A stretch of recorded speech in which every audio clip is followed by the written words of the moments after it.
Today, we here at NCHPAD are opening up our playbook to share some winning strategies with you. As promoters of health and physical activity, we are all on the same team and working towards the same goals, helping everyone be physically active, which, if you ask me, is a huge victory for every student in physical education. Today, we are going to take 3 winning plays, or strategies if you will, out of our playbook and pass them on to you.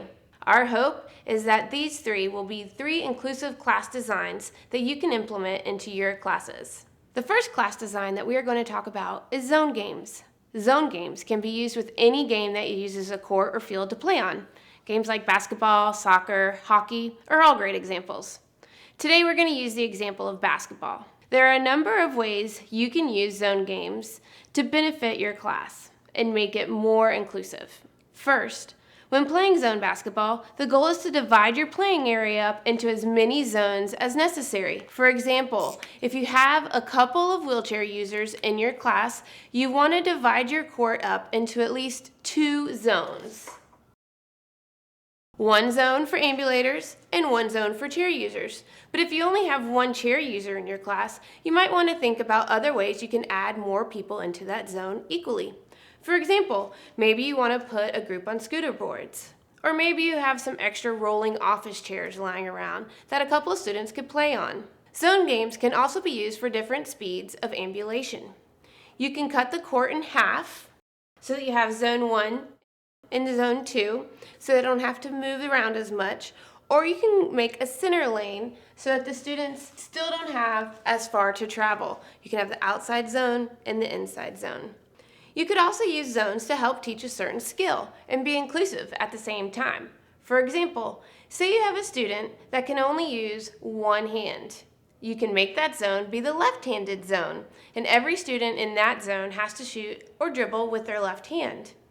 Be sure to switch the zones around regularly so that they all end up working in that zone. When you're using a basketball court, another benefit to zone games can be implementing multiple goals to shoot at. You can offer the standard 8 or 10-foot basketball goal, but then you can also add in a lower goal, possibly a laundry basket simply placed on top of a folding chair.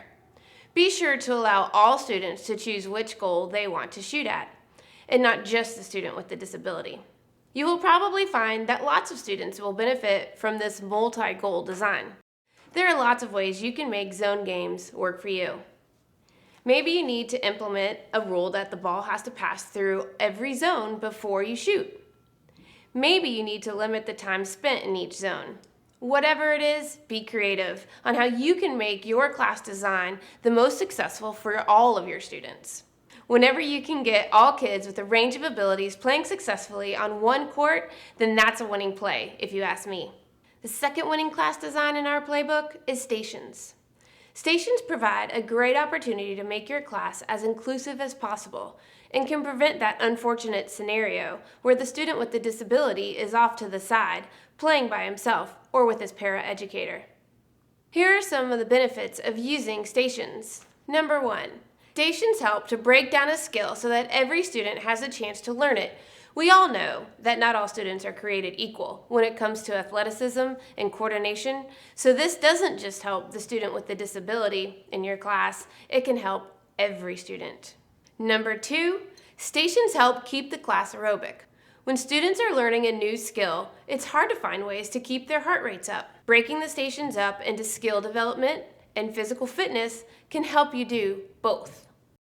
Number 3, no downtime. Keeping the transition between stations as quick as possible means that there isn't a lot of downtime for your kids to be standing around. To keep these transitions quick, you might need to look at some alternate forms of transportation from station to station. For some of your kids, scooter boards might be a great option.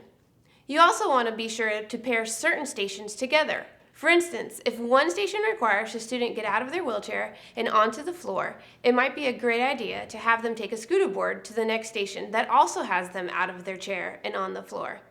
That way, you don't have to stop the class to give your student time to transition back in and out of their chair. Number 4, color coding. Trust me on this one, and you can thank me later. Color coding can add a whole other layer of inclusiveness and help your class run even smoother. You can color code by difficulty level. For example, the red stations may always be the easier option or the non-ambulatory option, or the student can challenge themselves with the blue station. You can also allow all students to choose if they want to be red or blue, but the student who is non-ambulatory should be able to use the process of elimination to realize that they can do the red station instead of coming to ask you every time how they can do it. Color coding is also great for students with intellectual disabilities. For instance, maybe the student with intellectual disability is always the green station. Then you will always know where she should go to next. Or you can use it for implementation selection too. For example, she can use the green ball or the green bat. You can also place green arrows on the floor to the next green station. Hopefully this will eliminate lots of questions from those same students. Today we're going to use CrossFit-like stations that you can use with your entire class. When designing strength training stations, there are a couple things you want to remember. 1. Always separate muscle groups. You don't want the student working the same muscle groups 2 stations in a row.